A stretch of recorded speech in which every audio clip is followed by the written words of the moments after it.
In its first 9 months, the Nintendo Switch sold 15 million consoles, which is incredibly decent to say the least. The hybrid concept, HD rumble, and super convenient Splatoon headset probably contributed a little bit to the sales. But we all know the main reason why the Switch is so popular is because it has an assload of great games. Despite there being so many great games as it is though, people are still fiending for more and are causing quite the ruckus over when we'll get the Virtual Console. But if you ask my goofy ass, I don't think the Switch necessarily needs the Virtual Console anytime soon. My name's Cameron and I'll tell you why. But first, feel free to go ahead and tickle that subscribe button hard enough to where you'll actually be subscribed to the channel. Anyway, let's begin!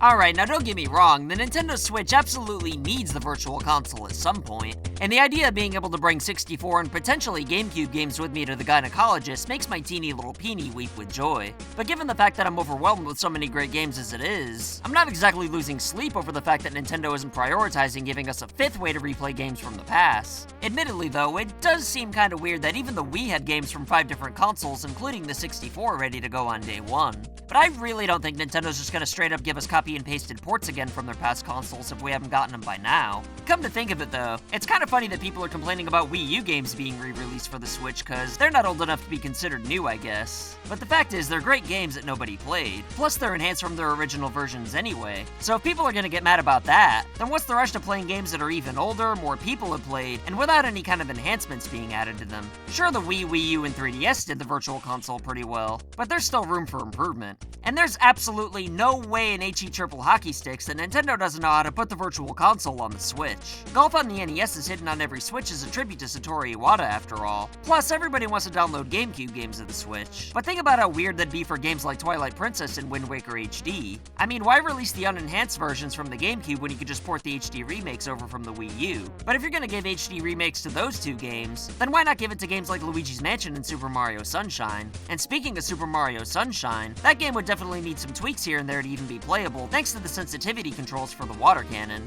I know you could use GameCube controllers for the Switch, but it'd be pretty lame if that was mandatory. So let's be realistic, that game just can't be copy and pasted. And what about Wii games? Hey! Don't be a dick to the Wii just because it appealed to casuals. There's way more great games on that console than people give it credit for. But the Switch isn't compatible with the Wii Remote. And again, it'd be kinda lame if they sold Wii Remotes that work with the Switch. I'm sure Joy-Cons could easily fill in for games that require motion controls. Or you could just get rid of them altogether in a lot of cases. But either way, that's extra work that'd have to be done for certain games anyway. So why not just convert them to HD and enhance a few things while you're at it? Going back to Super Mario Sunshine for a second though, Nintendo really needs to be pants for not using sensitivity controls after the GameCube. It's the only thing that's keeping the Pro Controller from being perfect, you dickasses. Sorry, Reggie. I'll have dinner ready for you when you get home. Anyway, I'm not saying that every game from Nintendo's past needs a complete HD remake, but when you compare the classic editions to the Wii U's Virtual Console, then you'll realize that the Switch's Virtual Console, or whatever they end up calling it, needs to have a little more cheese in its milk. And just so we're clear, I don't think that enhancing games means that they necessarily need to remove glitches or anything like that, since they're important for nostalgic and historical purposes. But even small enhancements like online multiplayer leaderboards like the arcade ports have would go a long way. All I'm saying is if what we end up getting are just ports that are copy and pasted like previous Virtual Console services have offered, then I'll agree with the antsy fans in being flustered over the long wait. What's up with that?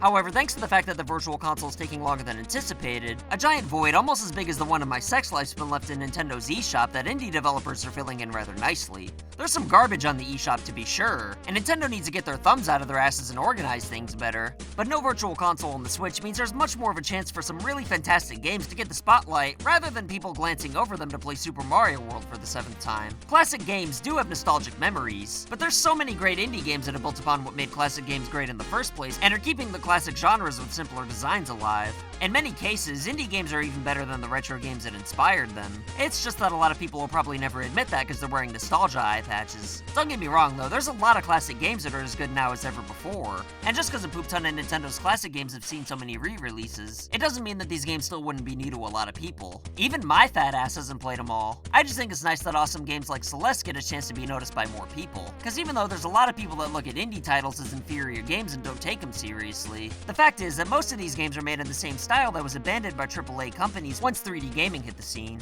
Back in the day, the NES and Sega Master System were great for making new kinds of 2D adventures that people have never seen before. Then after that, the Super Nintendo and Genesis perfected those kinds of games. But rather than continue on that path, the next console generation hit the reset button altogether and started going down the more complicated path of game design that we're still on today. Which isn't a bad thing, by the way. It's just that there was still a lot of potential left in 2 dimensions. There is still the rare occasion when AAA companies give us throwbacks and push the boundaries of 2D platforming, but other than that, there's so much untapped potential for simpler games that people still clearly have the desire for. And it's not all because of nostalgia, it's because most of these games offer a different kind of experience altogether from what most modern AAA games do. And so many great indie games continue the path that was barely even started when Nintendo and other big developers turned away to start a new route altogether. Indie games sell best on the Switch, and I think that's most likely because people do in fact have the desire to play these simpler kinds of games. And a big sell point to the Switch is that a lot of these classic games that everybody loves will pop up sooner or later, but seeing as how it's not available now, people don't even have the option to download the classic adventures that they already know they love. And the absence of the Virtual Console tickles many people's curiosities, including myself, to try some of the newer games that offer the same kinds of experiences, which is great for indie developers and gaming as a whole for the sake of having more variety in what we get to play next. The more successful indie games are, then the further we'll keep going down that old road and discovering new potential for alternate types of games. So if you're mad that we don't have the Virtual Console on the Switch yet, then do an ass hair of research and try some top-notch indie games if you haven't already.